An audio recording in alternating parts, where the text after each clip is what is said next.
the aerial view of the fitness industry, show number 7. And this show's come about as many of you guys out there are working so hard in the businesses that you don't get a chance to stand up and see what's happening in the industry around the world. So I go after world leaders in our industry who are across multiple industry sectors and multiple countries to give you a truly aerial view of what's happening in our industry. What you love about this series is that I chew the thin with an international legend, and it's a raw interview. It's an authentic interview. There's no editing. So I've got absolutely no idea what our guest will say or where this interview will actually go. We've already chatted with Paul Brown, Ryan Hogan, Ian Mullane, Matthew Janusek, Dave Wright, and Chris Stevenson. And you can see all of these on the Active Management YouTube channel. And today I'm super stoked to chat with JT, Jack Thomas. Jack is the founder and CEO of Base and host of the very popular Fitness Business Asia podcast. Base, the club that we will unpack that Jack owns, has expanded into 3 group class and personal training locations in Bangkok and is widely recognised now as one of Asia's top fitness offerings, winning Asia's Gym of the Year at the Fitness Best Awards and Bangkok's Best Studio in the Class Pass Awards earlier this year. In 2019, Base launched their custom-built and proprietary Baseline technology. And Baseline is a system of recording and tracking strength, cardio, and body composition results, seamlessly integrated into Base's group class experience. I'm going to ask Jack about that. Now, he is a regular speaker in Asia's leading fitness industry events, such as the Fit Summit, Asia Fitness Conference, and X Pro Singapore, which I think is on in a couple of weeks. That's Welcome, right. Jack. Great having you. Thanks for having me, JT. I really do appreciate the invite. I've never been called an international legend before, so feeling warm and fuzzy inside still from that. But yeah, thanks very much, mate. Really appreciate the invite, and always great to get the JTs together. Well, it doesn't happen very often, and if they are the JTs, it's probably not, Justin Timberlake's who are dancing. So let's see how we go. You've got the microphone, so you do the singing, I'll do the dancing. That's right. I got the sexy mic.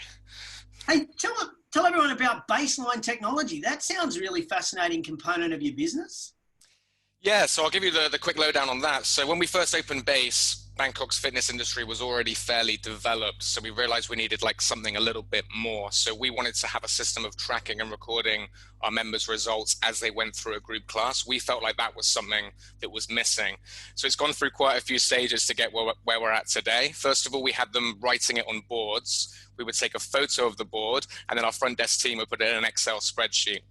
That probably lasted about 24 hours, I think, before we realized that just wasn't going to work. It was a great idea, but yeah, it was just difficult to get the coaches to send the photos and send it through to front desk and everything else. So we switched then to a monthly session called Baseline, which was part of the group class package. Members would come in and do a set of cardio and strength assessments that we would repeat in exactly the same way each month, as well as a body composition scan. And that was very popular. We had the front desk then inputting that manually into PDFs and sending it through to the clients. So very labor intensive for the front desk, but much, much more manageable than phase 1 of Baseline.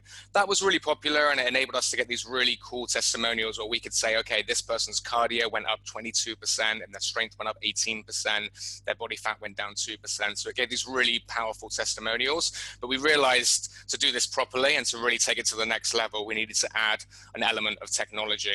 So we worked actually with our branding and website developers in the UK, because they also did like kind of app design. An app building, and explained to them what we wanted. And we started that process about 18 months ago to make it technology based. So now in every single base class, as you finish some sets, you tap in the distances you run on the treadmill or the weights you've used for the strength set. We also use row and assault bike as well. And then we kind of compile that information to send an email that summarizes their scores, how it compares with their personal best. At the moment, it's just a web-based app. So you log into your dashboard and you can see all of your stats and graphs. We're going to introduce like league tables so you can compete against people if you want to. You could join, if we open one in Australia, you could join Base Australia, I could join Base Bangkok, and we could kind of have a head-to-head. So the main part of Baseline is this element of it's you against you. How much are you improving? But the competitive side does come in. We do have leaderboards of the best scores of the day, and people certainly like to, compete. But if you don't want your scores to go on the public scoreboard, you can choose to just be available to you.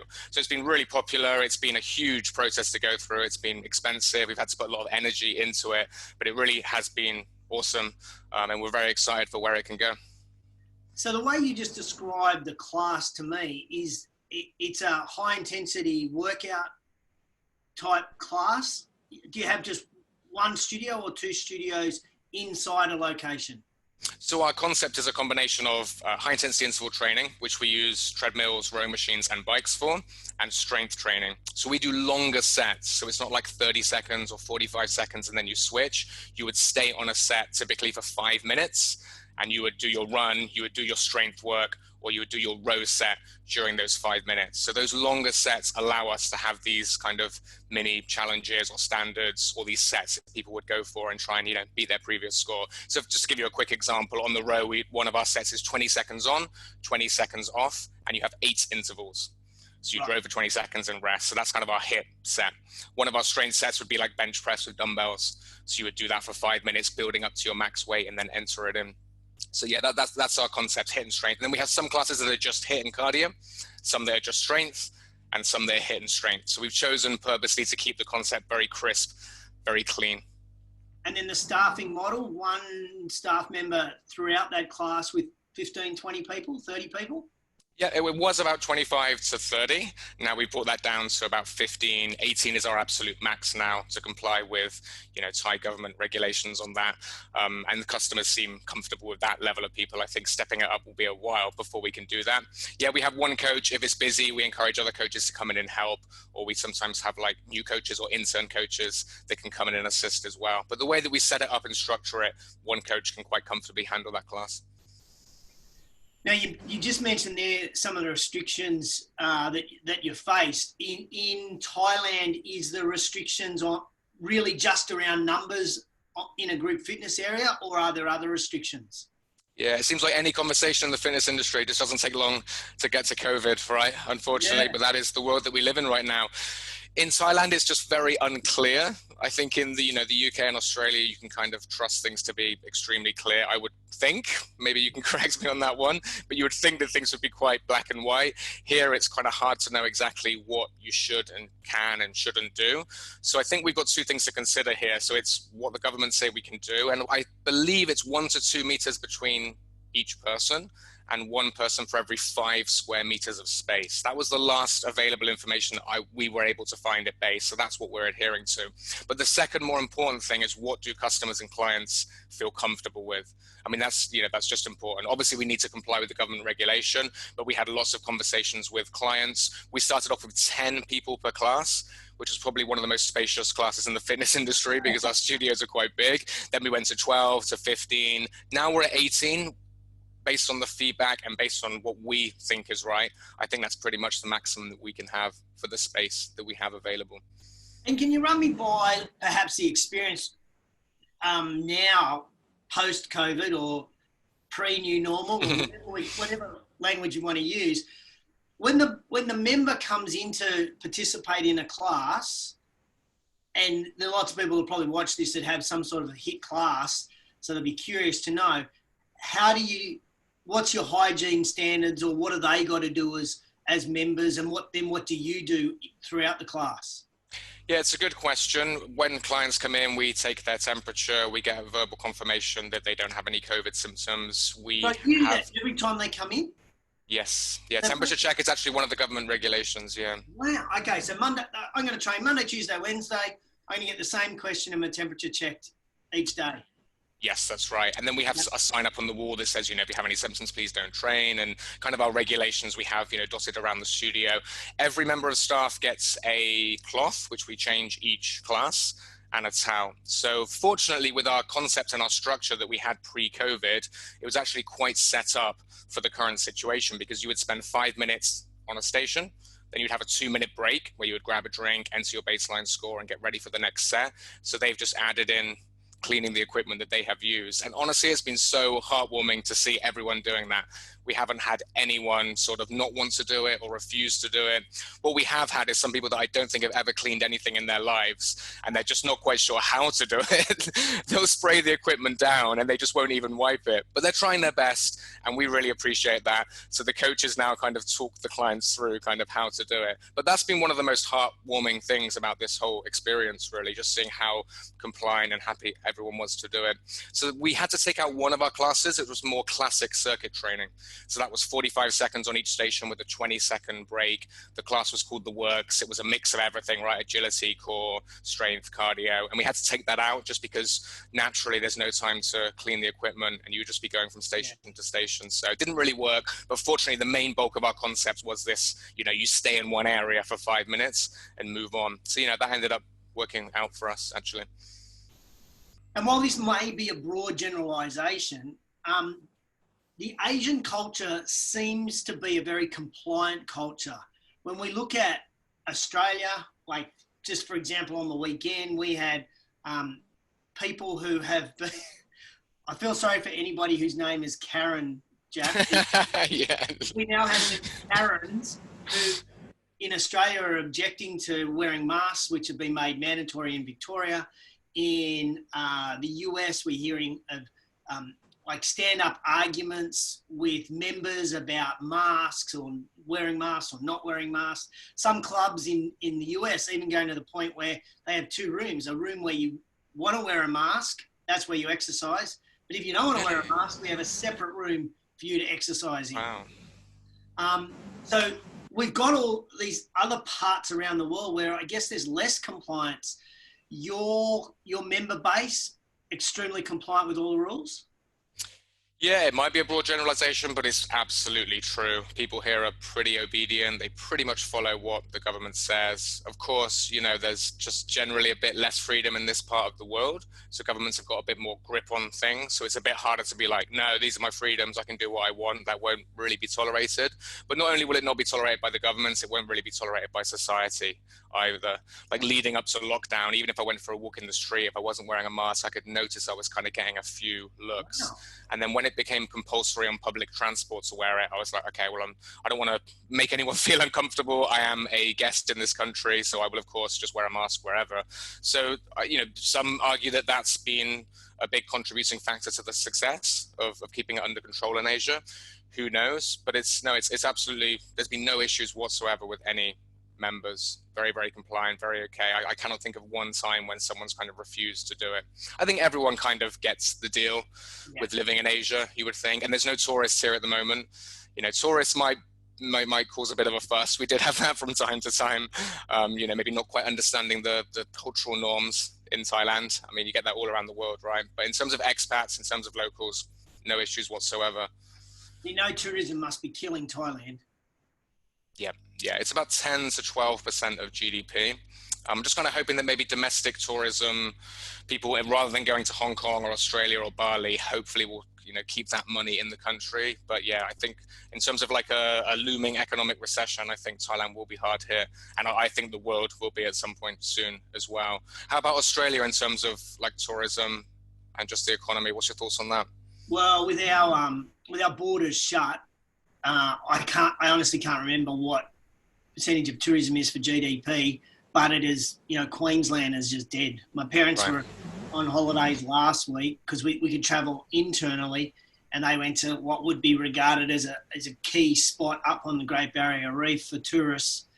And walking down the street, and every third restaurant was open. So 2 out of 3 are closed. No tourists there. Big market for Chinese tourists, as well as European tourists. Yeah, our country's hemorrhaging from a tourist perspective, absolutely. How do you feel not being able to travel? You had all these trips planned, right? We were going to meet up in Singapore. We were going to do a podcast there. Yeah, no, I was coming to Singapore for the Fit Summit, and I actually had my wife and my daughter were coming too, and we're going to hang out there for 10 days. It's really interesting. It's kind of weird. The whole, when you're used to traveling, not traveling, and then you're home a lot. And, I can't believe I'm still married. I would have thought my wife would have kicked me out right now after being home for February. I think it's the longest I've been home in over a decade. So it's kind of weird. But then also, and I think as leaders, we may understand this, but others do not, just how tiring Zoom conversations can be.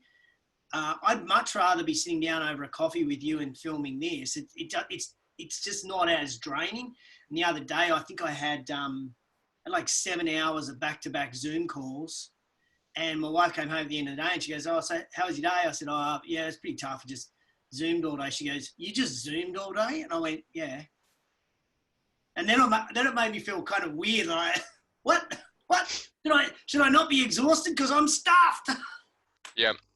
Same for delivering a class, I think, on Zoom. I think can be quite interesting. Did you go that route at all with base?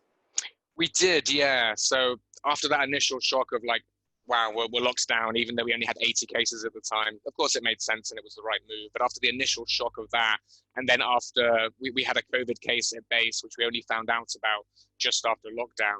So that took us about 48 hours of sort of calling people, contact tracing, getting the message out publicly, doing everything that we needed to do. So once that madness had all subsided and all tests came back negative, which was, of course, great news.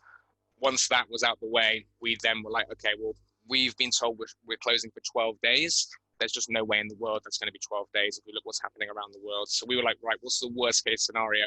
6 months? Okay, we've got to do something for sure. We can't just keep base closed for 6 months. We've got staff that we still need to pay and everything else. And we weren't sure what the deal would be with rent and stuff. So we pretty much immediately started working on online offerings. We'd looked at one-to-one coaching for a while, but we hadn't actually formally introduced anything. So that was a very easy thing to do pretty much overnight. If anyone wanted to use their current package or we set up a new lower price package, they could do that through Zoom, Skype, FaceTime, or whatever. Then we started working on something called Base Anywhere, which is basically group class training. And we did both on demand. So we recorded videos that they could view at any time. We housed it all in a Facebook group.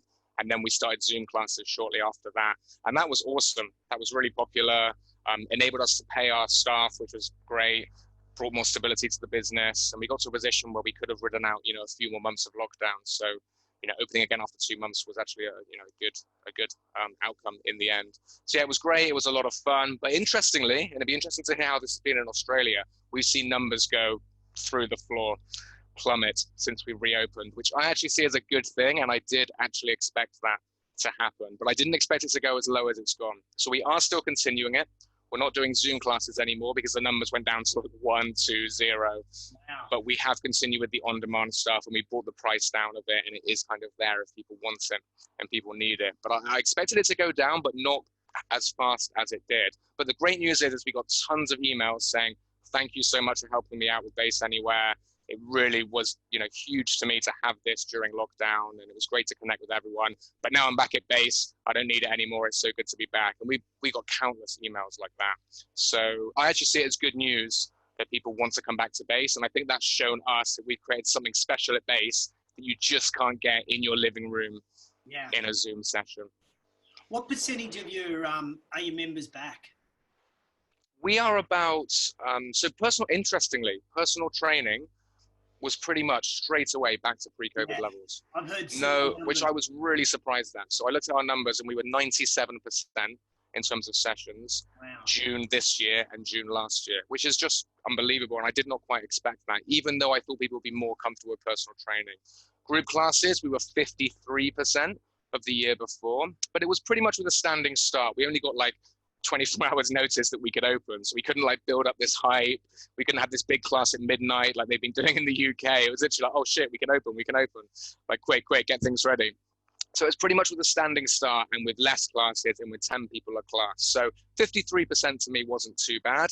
It looks like this month we're going to be on about 60 to 65% group classes of last year and 100% of personal training, which I'm really happy with. I'm just happy to be open, Justin, but also happy to be able to work our way towards being profitable again and just, having that strength and security for our team and just giving our coaches the ability to earn again. I think it was starting to drive them a little bit crazy. I think the biggest fear for me was being stuck at home with nothing to do. I was quite happy to still have Base Anywhere and to still be jumping on Zoom calls and doing podcasts and just keeping myself as busy as I possibly could. So yeah, I have faith that as long as there's no second wave, I think we'll work our way back to normality in maybe 6 months, is my hope. I think those numbers seem to be fairly consistent, kind of 8 weeks down the track, that we are sitting around that somewhere between 60 to 70% of members are back. I think it's going to be hard to get that last 30% back. Right. That's going to be the tough one. But those numbers are not surprising to me at all, and the PT numbers are not surprising. I'm amazed that, I guess, in a world where we kind of think that people might be short of cash or wanting to save money, the fact that they can do PT and have, I guess, all the equipment that they want to use just there, no one else is touching it, and so long as my trainer is healthy, I'm not going to catch anything. I'll pay that extra for that safety, perhaps. What do you think it would take to bring back that 30%? Do you think it's literally a case of vaccine? And do you think that 30% can be replaced with new people that are now concerned about their health, that are kind of feel okay coming in? Ooh, that's a good question. I think that last 30% is going to be really tough. And from some of the data that's come out of the US, the majority of that 30% will come back when society says life is normal. So it doesn't really matter how much we market that our clubs are hygienic or sanitized or clean. It's society saying stay home or don't go to the gym. The bloody media that's killing us. Right. The media saying don't go to a gym. So I think those 30% will be really hard. I do think there's a bucket load of people, and you're probably seeing it as well. Lots of clubs are seeing it, that are coming in and joining gyms for the first time. And a lot of what Americans call alumni, or we might call ex-members, are coming back. I don't think that'll make up that 30%. I think we might get 10 points of that 30, but so there's still going to be 20% that we're really going to struggle to get back. But in the most average of clubs, that 20% were probably not using us anyway. I've been surprised actually to see new clients coming through. I really didn't expect that. I thought, right, if you haven't been to base before, stepping into a new environment is going to be quite scary for you. But we've had we get an email every time we get a trial pack being bought online. Excuse me. That was one of the switch we did actually, was that you had to book online or through the app. So you couldn't just come and turn up.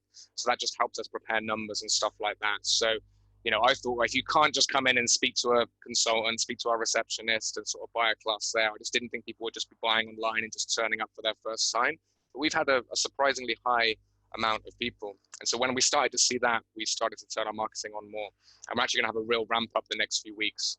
We haven't really been doing much in terms of new members, but we're going to ramp it up a lot now. Did you have to reinvent anything to drive that online booking, or reduce the friction for online bookings to what you had previously? No, well, by cutting our marketing, it definitely, weren't directing people through to sort of sign up pages or landing pages. So, obviously we did lose some traffic there, but you can buy it easily through our website. Like, it's quite an easy, smooth process. So I can only assume that they were going to our website. We have like a pop-up for, a trial session. You buy one, get 2 free is our current trial offer. Yeah. And we had a lot of those coming through. So I can only think that they were going to our website. They'd heard of us before. The pop-up was coming up. Oh, that's a good deal. They were buying it and then coming in. So yeah, that was unexpected. But again, a good strong sign that people are not going to be fearful of going to gyms. This whole talk as lockdown was happening of like gyms are dead. Is this the end of gyms forever? It was just good to know and see that that's not the case. Again, another example of the media looking for a sexy headline, something that's going to get people clicking and sharing, which, it did, unfortunately. That's the way the media works nowadays. Now, with your podcast, Fitness Business Asia podcast, you obviously talk to lots of people throughout Asia. Can you give the viewers today, what country in Asia is doing this the toughest? Doing it the toughest as in the regulations for COVID of the toughest? Yeah, or even just still being in lockdown. Like what country is just a total shit fight? Yeah, there's 2 that I would single out for that. One is Singapore. So they have a government that really likes to control things, and there are certainly benefits to that. I think from a business perspective, it brings a lot more stability than most of the other countries in Asia. But they have a situation where you have these foreign workers who are in these housing developments, and it's just ripping through that. I mean, we're talking about like thousands and thousands of cases. So the good news is the death rate is extremely low in Singapore. It's 0.06%. So it's incredibly low, because once it started ripping through, and these are generally young, healthy people, they're construction workers, domestic workers, stuff like that. You know, it's not an elderly population. They just tested literally every single person in this area. And so that's why the cases have shot up. Local transmission is typically in single digits. So, you know, 2 cases, 0 cases, 9 cases, somewhere around that most days. But I think, you know, it's kind of left the government with egg on their face a little bit. They were seen as this amazing example of how you control COVID. And so I think they want to get a real tight grip of it. That's the take from my friends in Singapore. So they kind of went full on lockdown. They've extended that out, you know, quite far. They've got very restrictive rules that are in place in terms of how many people per square meters, which has made it very, very difficult, I think, for gyms to operate. So even though local transmission is low, the restrictions are very harsh, and they don't mess around with it. They don't mess around. If they come into your studio and it's supposed to be 1 person for every 10 meters, and it's actually 1 person for every 9 square meters, you're in trouble. You know, you're probably going to get closed down overnight. They do not mess around. That is how they govern their country. So I think that's made people very wary about what they can do and what they should be doing. But we have heard good, promising reports of Singapore reopening, people going back. The demand is certainly there. So that's a difficult situation, even though cases locally with local transmission are low. I feel especially sorry for my Filipino friends. They are in a bad way, unfortunately. Cases there are 1,500 to 2,000 every day. Gyms have been stated to be in the last phase of reopening. So they've already been closed for 4 months.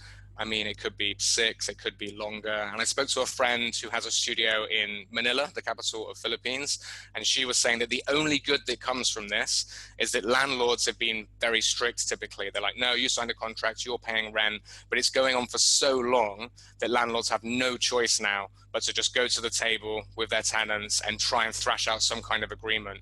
Because, you know, maybe you can make your tenant pay rent for 2 or 3 months, but if it's 9 months, then, you know, who's going to do that, right? They're not going to have any tenants left, and everything's just going to collapse and people are going to lose their jobs. So she says the only silver lining, and it's not the best of silver linings, but it's all she's got at the moment, is that this enables her to sit down with her landlord and thrash out something that will help them survive. But from what I can see from the outside, it's basically just a rebuilding phase. It's like an airline, right? So if you have an airline now, okay, you're pretty much going to have to rebuild from the ground up. And it looks to be that way in Philippines. So, man, my heart goes out to them, really. 2 months of lockdown here was tough. I can't even imagine what 4, 5, 6 months is like. And then, of course, you have your team and everything else to look after. So my heart goes out to our Filipino friends. I wish them all the best, and just trying to do everything I can to help my friends there and advise, you know, where I can. Thank you. Thank you for both of those, and thank you for helping them out. You mentioned there your friend in Manila has a studio, and really, respectfully to you, that's the space that you play in. You are in that boutique fitness studio platform, or fitness offering, I should say. What's your gut feel around the future of these sorts of studios moving forward? I mean, for me, I think we've got, we're not into a new normal phase yet. So we're still in a pre-new normal, then we'll get to the new normal. So what's the evolution look like over the next few months, maybe even years, for fitness studios? I think it's going to be a tough time for sure. I mean, when I look at Thailand, I would say the future is bright, the future is strong, no doubt about it. There's been this, we're a little bit behind the West here in Asia generally, right? So kind of started with SoulCycle, let's say, in New York, and since then there's been this shift from big box to boutique, and both are doing strong, both have their place in the market. I think moving forwards, boutiques will there will still be a need and a desire, and people still want that personalized experience. They want that, the coach that knows their name, the lights, the sound, the baseline technology, all those little elements that you don't get so much in big box. So I think the demand will still be there. I think the interesting part will just be, like, financially, how's it going to work? Like the economics of it. Like, I know, for example, if you look at Barry's Bootcamp in New York, now rent makes up a massive part of their revenue. From what I heard, it's around 60%, but we're talking big numbers, packed classes, $35 a class, so they can kind of afford these big rents, afford to pay their coaches well, and still kind of make money because they've got these packed classes. Now, I just don't know how that looks when you have to space out treadmills, when classes are at half size, when SoulCycle bikes are like right next to each other. So moving forward, like something's going to have to give somewhere. Either clients are going to have to get paid more, coaches are going to have to get paid less, landlords are going to have to get paid less. But I just don't think the models are really going to be viable moving forwards in the more expensive, cities in the world. If I look at Asia, Hong Kong and Singapore, especially Hong Kong, central Hong Kong is just crazy money per square foot or per square meter. So I just think in the prime locations, I just think something's going to have to give. Maybe clients are prepared to pay 50% more for 50% more space. Maybe the demand is there, but that will be an interesting shift. But fortunately in Bangkok, retail rates are not too bad, per square meter. So that enables us to have more space and still have a profitable model. And just for me personally, our landlords have been awesome. They've been so willing to help. And that mostly comes from us having like more of a partnership really than just you're a tenant, I'm the landlord, you give me money every month, and that's how this works. So I think, for boutique studios, if they can have this partnership with developers that really want them in, it gives them more sort of bargaining power. Barry's Bootcamp, SoulCycle, I assume they find it quite easy to find spaces that are falling over themselves to have them in their development or in their mall or whatever it might be. So I think if boutique studios can kind of leverage that, if they can create this cool brand and a cool experience, and they can sell a development on the idea that they will bring the right kind of people to there and they will raise the profile of it, then I think maybe some negotiations can take place that enable them to survive. But it'll be interesting to see. I mean, it's just, you just don't know, right? How does the world look in 3 months, 6 months, 12 months? It's just so difficult to say. But I think assuming that we don't have a vaccine or COVID doesn't just disappear, I think it's these economical factors which will be interesting to see how they develop. I find that fascinating, that statement that you make, building partnerships with landlords instead of just seeing yourself as a tenant. I think that's a really powerful insight for people watching today to go away and think about, is how can I actually work with my landlord instead of against my landlord, just asking for no rent. What can we do to work together? Great insight. Absolutely. I want to quiz you though on the billing side of things. Lots of, particularly the US boutiques, I'm not sure what they're like in Asia.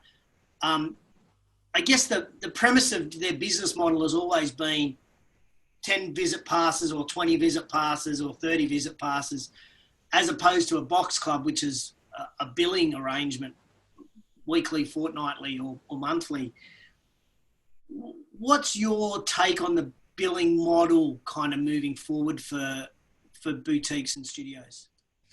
Yeah, so it's been interesting to see how that's evolved. So boutiques kind of started with this per session rate, right? So you'd buy 1, you would buy 10, you would buy 20 or 50, something like that, which I think worked well at the beginning because people liked the fact that they didn't have to commit to a contract. But I've seen that evolve in the time that I've been in the fitness industry.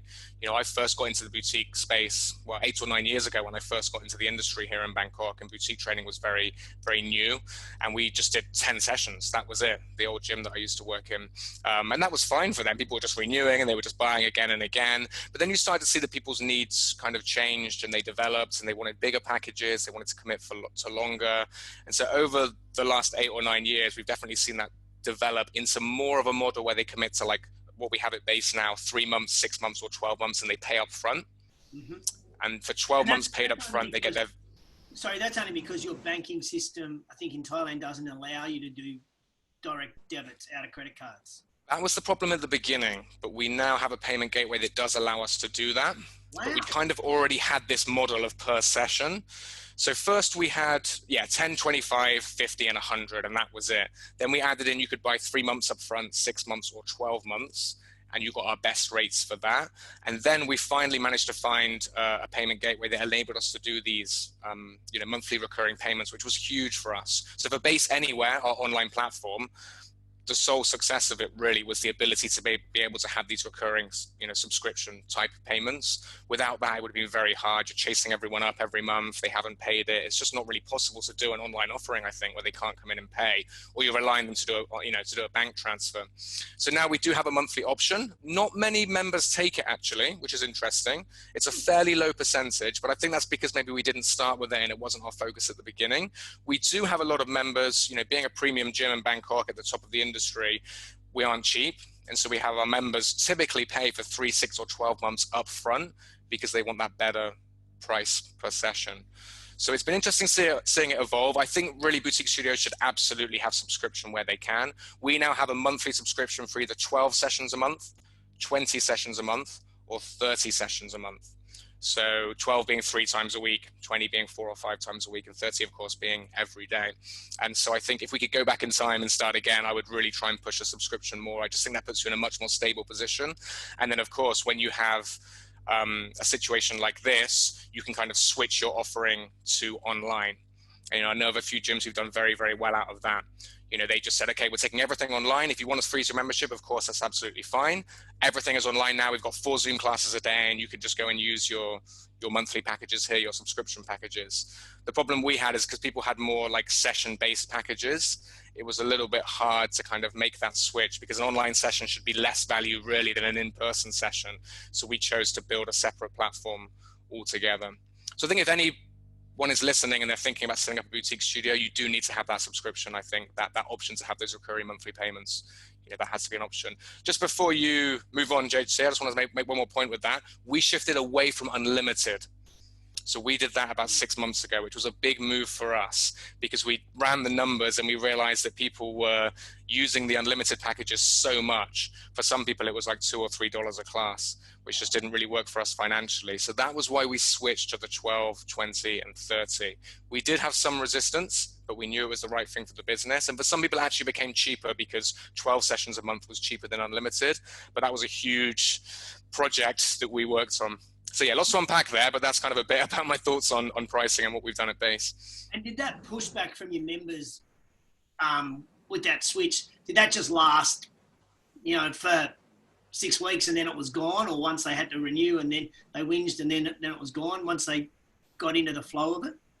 Yeah, so it's one of these things, we've got 3 branches in Bangkok, so we've got around about 500 package holders, members. And so, if 1% of those are complaining, or say 2%, that's what, 5, 10 people. And so suddenly your email inbox is flooded and they're sending messages through and they're pulling you aside at Base. But actually, if you look at it in terms of percentage, then it's really quite a low amount of people that are really unhappy with it. So then you have to kind of delve deeper into your client base and see what everyone's thinking. And actually most people, especially once you kind of explain the breakdown of it, actually thought it was very fair. So our unlimited price was the same as 20 sessions per month. And so what we tried to say is with our baselines, and this is absolutely true, for our baseline technology, where you're recording and tracking your results, you get the best results from training 4 or 5 times a week. You don't want to be coming every day. With the unlimited packages, we have people doing back-to-back classes every day. And those are the ones where it was driving down the price so much. So we said, look, this is the technology we've created. We've invested a lot into it. It's going to help you a lot. We recommend you come 4 to 5 times a week. So we've priced it at that. If you really want to come every day, we do have a package which is more expensive. If you come less than 4 to 5 times a week, like many of our unlimited members do or did, then it's cheaper. So you're paying less per month. So a lot of people were happy. Some were indifferent because it was just the same that they were getting. And then some, of course, those real power users, the ones that were getting those $2 classes, they, of course, weren't so happy about it. But it was a case of, whilst we do want to keep everyone happy, that's just not possible. We have, a lot of overheads, we've got a lot of staff to pay, and we want to have a strong business for everyone's benefit. So it was kind of a case of, if we do lose those clients, we're actually not making any money on them anyway. So whilst we're, of course, sorry to see them go, that was just a necessary step, really, to building a strong, sustainable business, which really is better for everyone, right? It's better for me as a shareholder of the business. It's better for our 50 staff. And ultimately, it's better for the clients as well. We've been able to use some of that extra money to invest in other things, such as air purifiers for all of our locations when the pollution was high. We've got new clean water fountains, which cost a lot of money. So actually, once they start seeing that you're not just putting this extra cash in your back pocket, they're typically okay. I really like the air of confidence that you have in your business model and that pricing structure, so that when you're having that conversation with a member, that confidence would come through. And that's something that the owners or GMs of businesses have way greater, that air of confidence potentially than a younger staff member. Absolutely. You hit the nail on the head. It's absolutely true. And it's something that I really considered as well. You put me in front of a client or 10 angry clients, I'm very comfortable explaining what we've done and why we've done it and why it's so important. And while I know it's not good news for them, this is why we've done it. And whenever that happened, they were fine.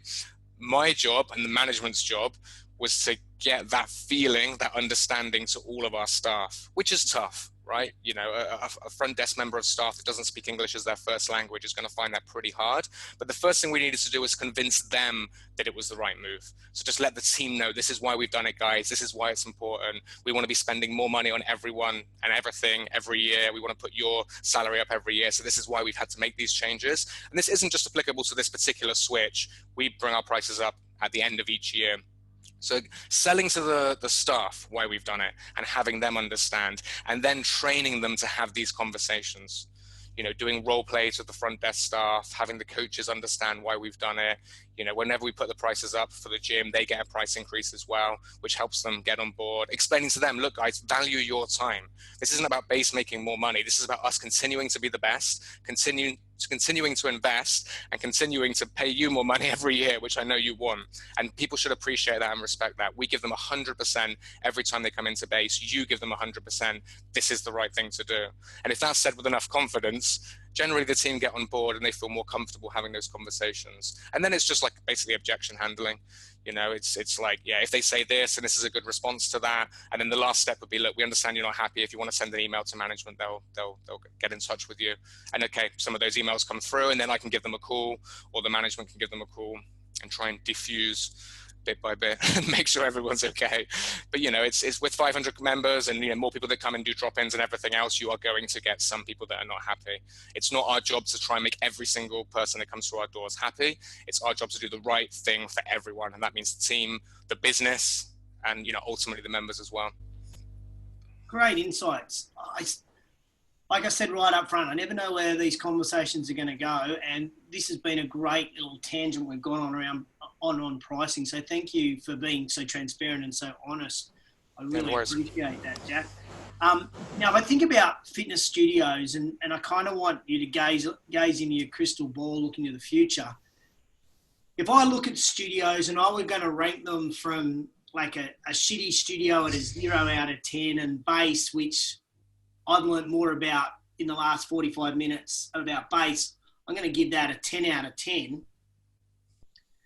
At what ranking do you think boutiques will fall off and not reopen? Will a boutique before COVID or a fitness studio before COVID, a 5 out of 10, will they have the je ne sais quoi to reopen? Or are we looking at a 6 or a 7? Or do you think a 2 or a 3 could? What would be your prediction? I love the way you frame it, because this is very much the way that I talked about it at the last online X-Pro event, where I did a talk on this very thing, you know, surviving COVID, coming back strong, you know, beating online with your offline offering.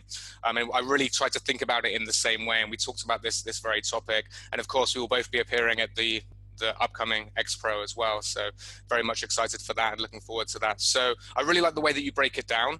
The way that I presented to the viewers of that session was obsessed with being in the top 10%. You know, if you're in the top 10%, you're going to be okay.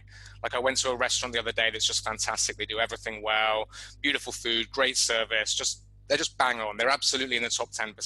They said it's been tough. They said it's been hard. You know, it's been a struggle for them, but they're going to be okay. And you can see that because they're in that top 10%.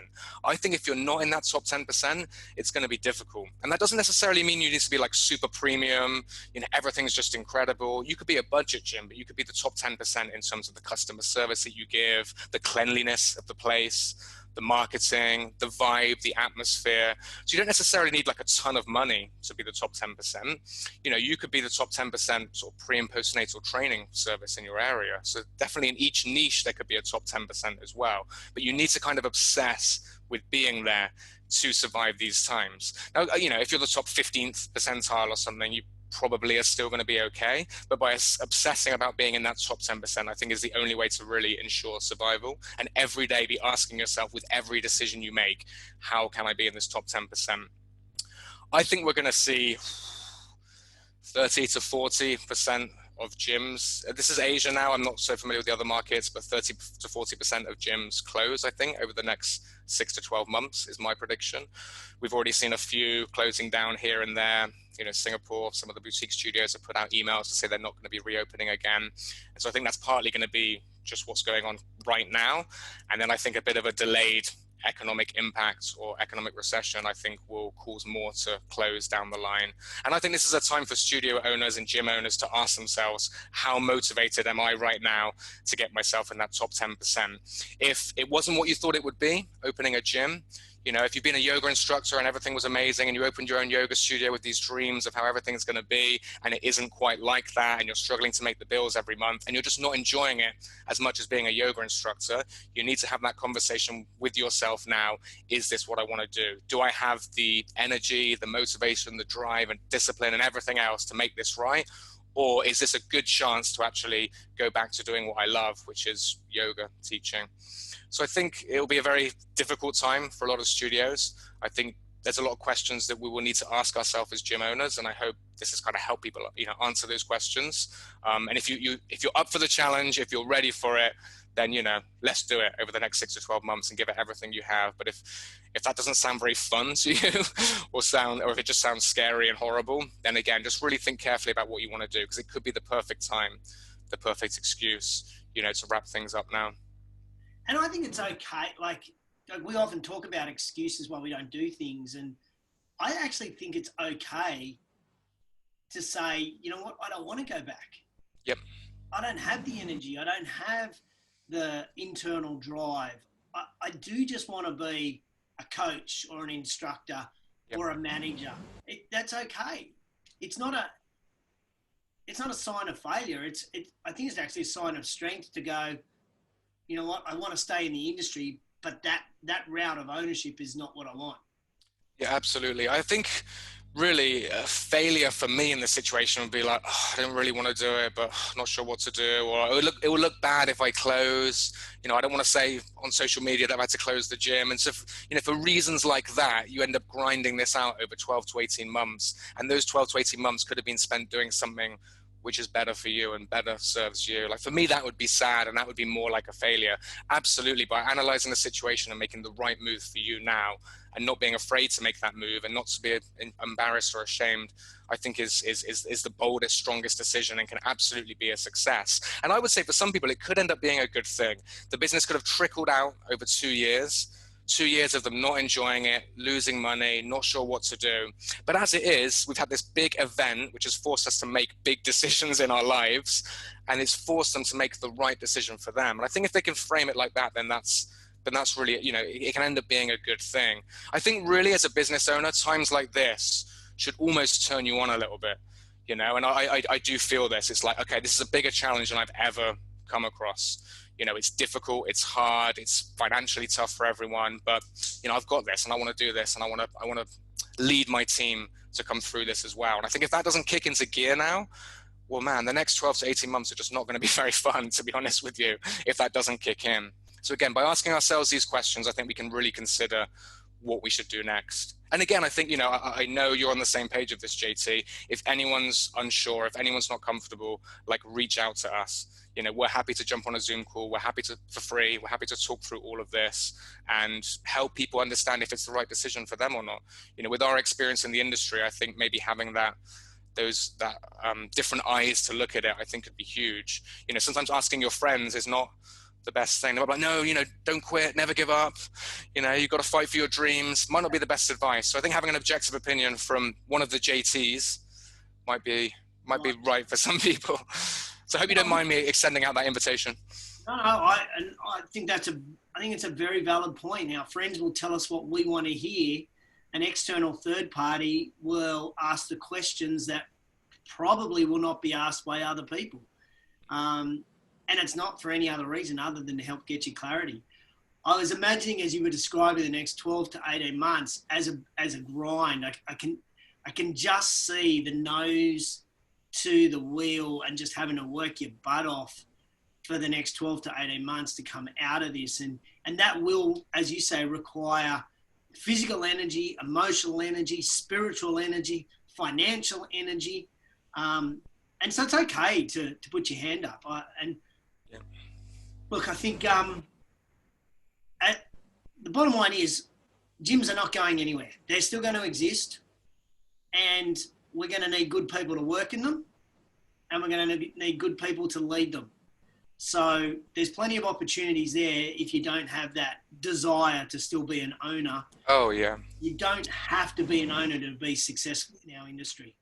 Absolutely, yeah. If you felt like it's the right industry but just not the right role, then yeah, as you just said then, think about that next 12 to 18 months. I think just the one question to ask yourself is, how do I feel about that?